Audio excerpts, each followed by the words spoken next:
আপনি 34টা এমপি পেয়েছেন, কে দিয়েছে? জনগণই দিয়েছে তো। আরে আপনি নিজে স্বীকার করেছেন মুসলমান জন্য আমি বেঁচেছি। গতর জন্য কাউকে সাপোর্ট করে লাভ নাই। যদি মনে হয় আমার উপকার হবে তবে সাপোর্ট করুন। তারা খোলাবে কি করে, ভোটাভুটি যাবে কি করে? সবাই মিলে তো একজনকে খুশি করছে RSS-কে। অথবা উনি কি জানি না, এটা তো বলতে ভুলে গেলাম, টাইম পাচ্ছি না। মাদ্রাসা শিক্ষায় পশ্চিমবাংলা সরকার কোরআনের বলে একটা নম্বরের একটা লাইন থাকতো, যে মার্কশিট হয়, সেখানে কোরআনের নম্বরের মার্কশিটটাকে তুলে দিয়েছে। অর্থাৎ মাদ্রাসা শিক্ষা থেকে কোরআনকে বন্ধ করে দিচ্ছে রাজ্য সরকার। বিরোধীর একটাই রাস্তায় 34টা এমপি যেন যেদিন বিল পাসের জন্য ডাকবে বা কিছু আলোচনা, তারা যেন যে প্রকাশ্য বিরোধী করে। এবার কংগ্রেসের পুরো সম্পত্তি নিয়ে এবারে দেখলাম আব্বাস সিদ্দিকী সাহেবকে ভাঙড় বিধানসভাতে সমাবেশ ডাকতে, কি বলবেন? এই এত বড় সমাবেশের মাধ্যমে কি দাবি জানাতে চাইছেন সাধারণ মানুষের উদ্দেশ্যে? 2013 সাল 14 সাল থেকে ওয়াকাবলি আমি লড়ছি, কিন্তু আজকে 77 বছর টুকটাক খেয়েছে। এবার কেন্দ্র সরকার পুরো খাবার প্ল্যান করছে। তাই ভাঙড় বিধানসভা নয়, ভাঙড় থেকে ভাঙড় আহলে সুন্নাত ওয়াল জামাতের যে ইউনিট আছে তাদের পরিচালনায় এই জনসভা ডাক দেওয়া হয়েছিল।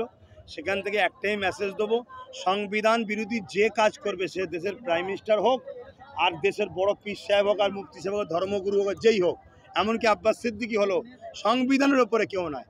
1947-এ দেশ যখন সংবিধান তৈরি হয়ে গেছে, সেই জায়গাতে বলেছে যেটা যেভাবে ছিল, মসজিদ মসজিদ, মন্দির মন্দির, যেটা যা ছিল সেটা থাকবে। এটা নিয়ে কোনো ভাঙাভাঙি এলিয়ে নিজেদের মধ্যে বিভাজন করা চলবে না। এটা কেন্দ্র সরকার করতে চাইছে। তাই জাতি ধর্ম বর্ণ নির্বিশেষে মুসলিম অমুসলিম সবাইকে এক হয়ে কেন্দ্র সরকার যে দেশকে ক্ষতি করছে তার বিরুদ্ধে আমাদেরকে এক হতে হবে।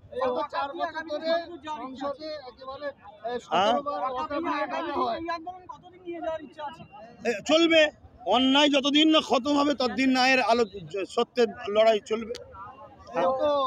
গত 4 বছর ধরে ওয়াকফ নিয়ে সংসদে যখন শাসক দলের চলে নাজিমুল হক 17 বার ডাকা হয়, ওয়াকফ নিয়ে তিনি ছিলেন।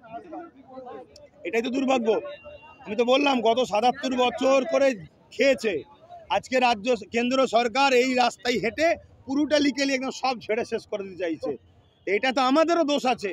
আমরা বিশ্বাস করেছি যাকে, সেই ক্ষমতায় যে আমাদেরকে ছুরি মেরেছে। আর বিশ্বাস নয়, নিজেদের পায়ে নিজেরা তৈরি হও, নিজেদের ক্ষমতা তৈরি করো, নিজেরা ক্ষমতা তৈরি করো। সেকুলার কাকে বলা হয়? দেশের প্রধানমন্ত্রী স্বাধীনতার পর থেকে একটা বিশেষ সম্প্রদায়ের হচ্ছে, ঠিক আছে, হোক, আমাদের আপত্তি নেই, কিন্তু তার উপপ্রধানমন্ত্রী কেন করতে পারছেন অন্য সম্প্রদায় থেকে? একে সেকুলার বলা হয়? এই সেকুলারের নামে যারা ভণ্ডামি করেছে, এদের থেকে দূরে থেকে নিজেদের ঐতিহ্য, নিজেদের সংবিধান যেটা রাইট দিয়েছে, বাঁচাবার জন্য নিজেদের ঘরে আগিয়ে আসতে হবে। এই ওয়াকফ নিয়ে কল্যাণ ব্যানার্জি লোকসভার মধ্যে গ্লাস ভেঙে আঙুল কাটলো, কিন্তু ভোটাভুটির সময় তাদেরকে দেখা যায় না। ওসব নাটক করছে কেন? ভোটাভুটি যাবে কি করে? ভোটাভুটি যাবে কি করে? সবাই মিলে তো একজনকে খুশি করছে, RSS-কে। অথবা ওনাকে যদি যায় RSS রেগে যাবে? ওয়াকফ সম্পদকে তো দখল করতে হবে।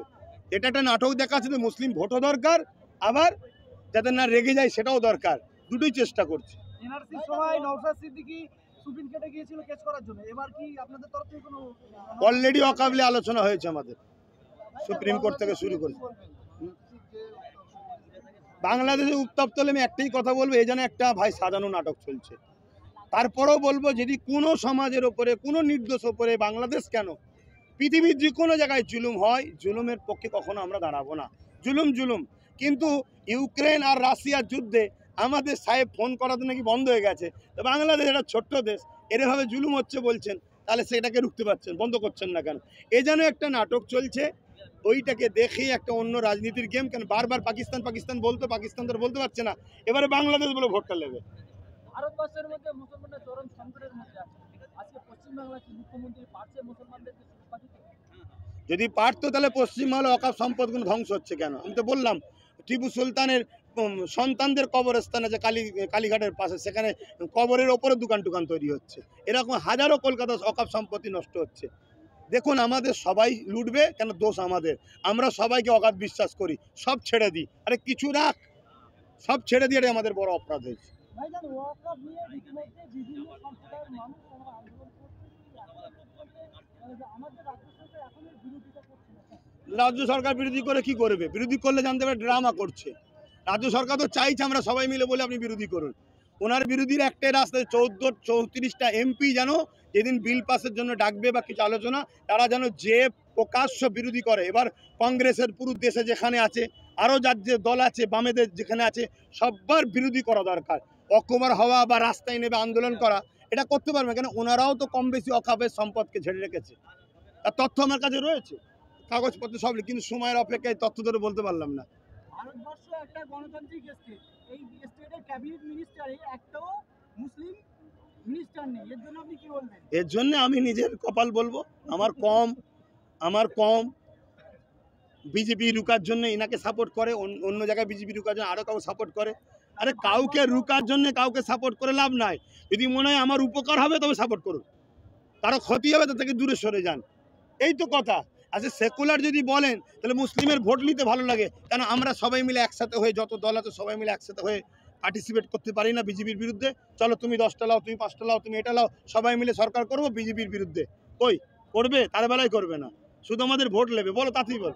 এই যে আজমির শরীফে সিদ্ধান্ত নিয়ে আমাদের আজকের সমাবেশ হচ্ছে ওয়াকাফ বিল, কেন্দ্র সরকার যে ওয়াকাফ বিলের নামে যে ওয়াকাফকে পুরো লুটতে চাইছে তার প্রতিবাদে, সংরক্ষণ ওবিসির নামে যে সংরক্ষণ আজকে যে যার মাধ্যমে একটা দুটো মুসলমান চাকরি পেত সেটা যে বন্ধ হয়ে পড়ে আছে সেটাকে যাতে ঠিক করা যায় তার প্রতিবাদে, এবং মাদ্রাসা শিক্ষা ধ্বংস। আপনারা জানেন কি জানেন, এটা তো বলতে ভুলে গেলাম, টাইম পাচ্ছি না। মাদ্রাসা শিক্ষায় পশ্চিমবাংলা সরকার কোরআনের বলে একটা নম্বরের একটা লাইন থাকতো, যে মার্কশিট হয় সেখানে কোরআনের নম্বরের মার্কশিটটাকে তুলে দিয়েছে, অর্থাৎ মাদ্রাসা শিক্ষা থেকে কোরআনকে বন্ধ করে দিচ্ছে রাজ্য সরকার। বললেই তো বলবো উনি টিএমসির বিরুদ্ধে, আরে সত্যটা, উনি কোরআনের বিরুদ্ধে, ওটা প্রশ্ন নয়। আর আমার কোরআনের বিরোধী করছে, আমি বলছি এটা সমস্যা গেল। অতএব এই সবের বিরুদ্ধে আমাদের প্রতিবাদ। তাহলে ঘন্টা দিয়ে বিধানসভার আগে আপনি এভাবে সমাবেশ করতেন, তারপরে 9 দিকে ভোটে দাঁড়িয়েছেন, আবার এই সামনে 26 ইলেকশন, তারপরে না, এর আগে লোকসভা গেছে, আমি তো কথা বলিনি। কিন্তু আজকে আমার ভালোবাসার যারা ভালোবাসার সংগঠনের দায়িত্বে আছে, আমি তো আহলে সুন্নাতুল জামাত চালি, সবাই রিকোয়েস্ট করছে বারবার, বিশেষ করে আমাদের রাজ্যের যিনি সাধারণ সম্পাদক বর্তমান যে পীরজাদা বাইজিদ আমিন সাহেব, তিনিও রিকোয়েস্ট করেছে দেখুন আপনি কথা বলুন। কেন আমি কথা বলিনি? এ কমকে অনেক বুঝিয়েছি, আমি যা বলার তো বলে দিয়েছি, নতুন করে কি বলবো। কিন্তু ইমানি দায়িত্ব মনে হয়েছে যে আজকে ওয়াকাফকে যেভাবে কেন্দ্র সরকার লুটছে, এটা লুটতে পারলে অন্য লুটার এটা লুটার মধ্যে আসমান জমি পার্থক্য। পুরো মুসলিম সমাজের অস্তিত্বকে ভারত থেকে মুছে দিতে চাইছে কেন্দ্র সরকার।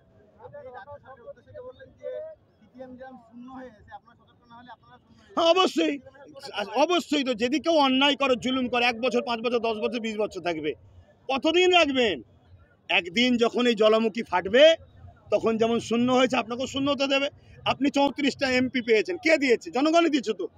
আরে আপনি নিজে স্বীকার করেছেন মুসলমান জন্য আমি বেঁচেছি, তার আগের এমপি ভোটে আপনি নিজে স্বীকার করেছেন। তাহলে এবারে ওয়াকাফের বেলায় আপনি বিধানসভায় কিংবা লোকসভায় গিয়ে সেখানে আন্দোলন করার মতো করুন, কেন কেন্দ্র সরকার যে বিল বের করছে ওটা সংবিধানের বিরুদ্ধে। আপনি সংবিধানকে বাঁচাবার জন্যই কথা বলুন না।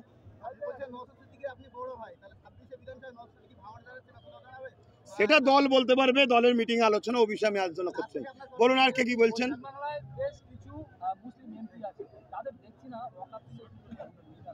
তারা কথা বললে পরে ভাই টিকিট পাবে না, দিদিমণি টিকিট দেবে না, কারণ দিদিমণি ওয়াকাফের পক্ষে নয় তো, শুধু ওয়াকাফ বলে ভোটটা শুধু নিয়েছে আমাদের থেকে, যাকে আমি দুঃখিত সন্ধ্যা হয়েছে।